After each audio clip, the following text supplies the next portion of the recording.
Hello दोस्तों, स्वागत है आपका मेरे YouTube channel online study with Anoop में। मैं हूं अनूप चंद और अभी हम बात करेंगे आज जो जूनियर असिस्टेंट का एग्ज़ाम हुआ है 5 मार्च 2023 को, तो उस एग्ज़ाम की प्रोविज़नल आंसर की यहां पे हम डिस्कस करेंगे। तो देखिए, क्वेश्चन पेपर ज़्यादा टफ भी हम नहीं कह सकते हैं और ज़्यादा ईजी भी नहीं था। ठीक ठाक मॉडरेट लेवल का क्वेश्चन पेपर यहाँ पे बना हुआ था, जिसमें कंप्यूटर के क्वेश्चन हो गया, बाकी जो है जीएस का पोर्शन यहाँ पे था। कंप्यूटर से भी ठीक ही क्वेश्चन पूछे गए थे और इसी के साथ साथ यहाँ पे उत्तराखंड भी यहाँ पे ठीक ठाक ही था और उसी के साथ जो बाकी संविधान के जो क्वेश्चन थे वो भी यहाँ पे पूछे गए थे और इसी के साथ जो है हिंदी और रीजनिंग के जो क्वेश्चन थे वो भी यहाँ पे हैं। तो अभी हम इसमें डिस्कस करेंगे जो हिंदी के क्वेश्चंस यहाँ पे पूछे गए थे 25 क्वेश्चंस, तो उनके क्या आंसर होने चाहिए थे, इस चीज़ पर हम यहाँ पे डिस्कस करने वाले हैं। तो चलिए देखिए, इसमें बाकी जो पार्ट होंगे उसका नेक्स्ट वीडियो में मैं जो है आंसर की यहाँ पे डाल दूँगा, तो आप उसको भी देखिएगा। तो अभी जो क्वेश्चन नंबर हिंदी का जो यहाँ पे 76 था, इनमें से कृत प्रत्यय से बना हुआ शब्द कौन सा है, तो यहाँ पे पूछा गया था। तो इसका जो राइट आंसर यहाँ पे मेरे हिसाब से होना चाहिए वो है शायद option number A, Kaurav. But आप इसमें कमेंट कीजिएगा इसका राइट आंसर क्या होना चाहिए, क्योंकि अभी थोड़ा सा डाउट यहाँ पे है। तो अगर आपके हिसाब से आपको लगता है कि राइट आंसर इनमें से क्या होगा तो आप कमेंट में बता दीजिएगा। क्वेश्चन नंबर 77 है, वासुदेव शब्द में प्रयुक्त प्रत्यय कौन सा है। तो वासुदेव शब्द में जो प्रयुक्त प्रत्यय है वो है अ, तो इसका राइट आंसर हो जाएगा ऑप्शन नंबर ए।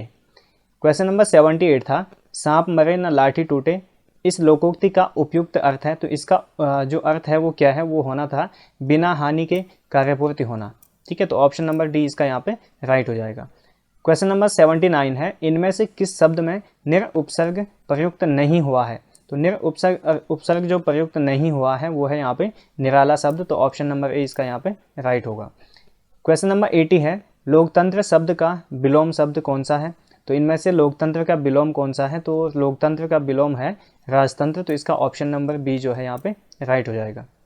क्वेश्चन नंबर 81 था, इनमें से कौन सा व्यंजन द्विगुण है। तो द्विगुण व्यंजन वे व्यंजन होते हैं जो दो गुण दिखाते हैं। तो देखिए, जैसे यहाँ पे ये जो ऑप्शन नंबर सी है इसका ये राइट आंसर होना है, क्योंकि यहाँ पे द्विगुण इसलिए क्योंकि हम इसको एक तो हिंदी वर्णमाला में ऐसे लिखते हैं और एक इसी तरीके से हम इसको ऐसे लिखते हैं जिसके नीचे से बिंदी भी लगाई जाती है। तो हिंदी वर्णमाला में केवल दो द्विगुण होते हैं, द्विगुण व्यंजन होते हैं, एक तो ये वाला होता है और एक इसी के साथ साथ आपका यहाँ पे ये वाला होता है, ढौ के नीचे से जो बिंदी लगती है। ठीक है, तो ये दो द्विगुण व्यंजन थे, तो इनमें से आपका ये ऑप्शन नंबर सी राइट हो जाएगा।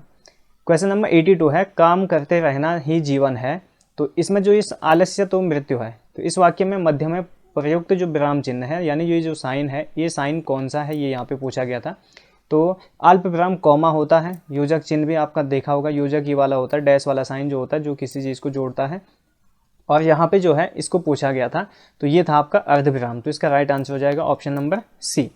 इसी के साथ हमारे पास आता है क्वेश्चन नंबर 83 था, दूल्हा शब्द का तत्सम रूप क्या है। तो दूल्हा का जो तत्सम रूप था वो होना था ऑप्शन नंबर डी, दुर्लभ, तो इसके लिए यहाँ पे राइट हो जाएगा। क्वेश्चन नंबर 84 था, उच्चारण के आधार पर वो किस प्रकार का व्यंजन है। वो जो है किस प्रकार का व्यंजन है ये यहाँ पे पूछा गया था, तो वो है आपका दंतोष्ट है, तो इसका ऑप्शन नंबर बी जो है राइट हो जाएगा। क्वेश्चन नंबर 85 था, आंखों में खून उतरना मुहावरे का उचित अर्थ क्या है।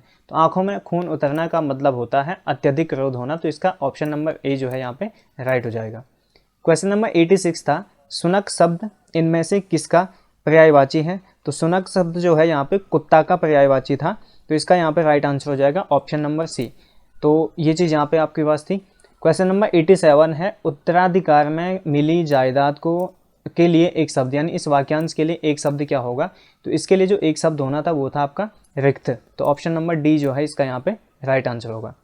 क्वेश्चन नंबर 88 है, वह जो ना करे सो थोड़ा। तो इस वाक्य में जो है जो और सो इनमें से किस सर्वनाम का भेद है।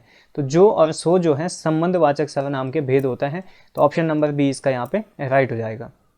क्वेश्चन नंबर 89 था, संन्यास शब्द में उपसर्ग कौन सा है। तो संन्यास शब्द में जो उपसर्ग है वो है सम उपसर्ग, तो ऑप्शन नंबर ए इसका यहाँ पे राइट हो जाएगा। क्वेश्चन नंबर 90 था, इनमें से विलोम की दृष्टि से गलत शब्द युग्म कौन सा है।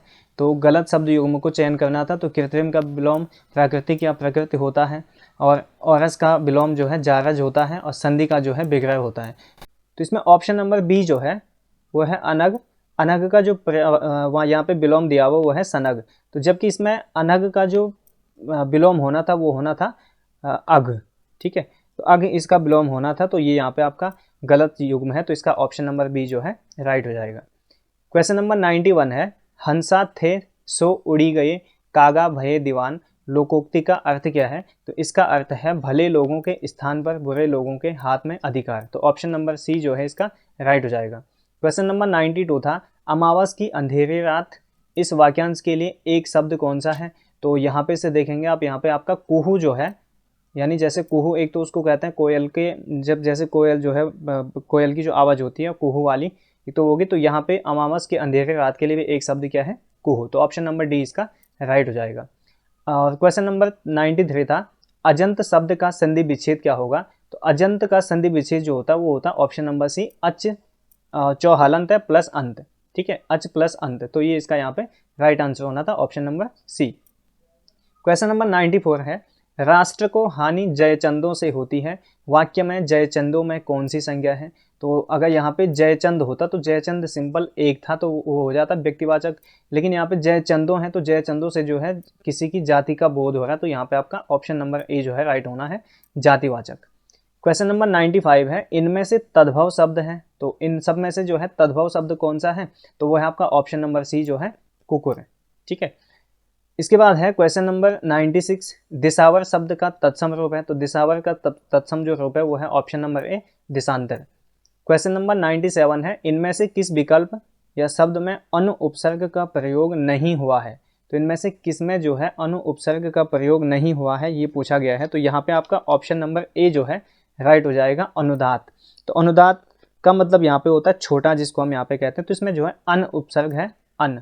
ठीक है, अब बाकी जगह जो यहाँ पे जो 3 वर्ड दिए हुए हैं तो इन सब में जो है अनु उपसर्ग का प्रयोग हुआ है, तो यहाँ पे नहीं पूछा गया था, तो ऑप्शन नंबर ए इसका राइट हो जाएगा।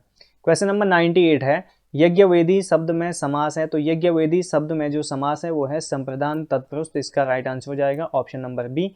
क्वेश्चन नंबर 99 है, इनमें से किस शब्द का संधि विच्छेद गलत है? तो किस शब्द का संधि विच्छेद गलत है पूछा गया है। तो यहाँ पे देखिए तृष्णा का बिल्कुल सही है, निर्गुण का भी ठीक है, नाविक का सही है, तो बचा यहाँ पे यशोधन दा, यशोदा, इसका होना था यशोह, यशोह प्लस दा। ठीक है, तो ये इस तरीके से होना था, तब होना था इसमें यशोदा। तो ये हमारे पास यहाँ पे गलत है, तो इसमें हमें गलत युग्म को चुनना था, तो ऑप्शन नंबर डी जो है इसका राइट हो जाएगा। और लास्ट क्वेश्चन नंबर 100 यहाँ पे है, इनमें से भ्रमर शब्द का पर्यायवाची शब्द नहीं है। तो भ्रमर का पर्यायवाची जो है मिलिंद होता है, अलीवी होता है और इसी के साथ द्विरेफ भी होता है, तो बचा आपका पारावत, तो ऑप्शन नंबर बी इसका यहाँ पे राइट होना है, तो ऑप्शन नंबर बी इसका राइट हो जाएगा। तो ये थे हमारे हिंदी के 25 क्वेश्चंस। तो आपका स्कोर कितना बन रहा है हिंदी से वो आप कमेंट कीजिएगा, और बाकी जो अभी यहाँ पे जो बाकी क्वेश्चंस हैं इसकी आंसर की जल्द आप सभी के बीच होगी। तो आप अगर मेरे चैनल पर नए हैं तो चैनल को सब्सक्राइब कीजिए और वीडियो को लाइक कीजिए और अधिक से अधिक दोस्तों के साथ शेयर कीजिएगा। आपका कितना स्कोर बन रहा है वो अवश्य कमेंट कीजिए। Thank you so much.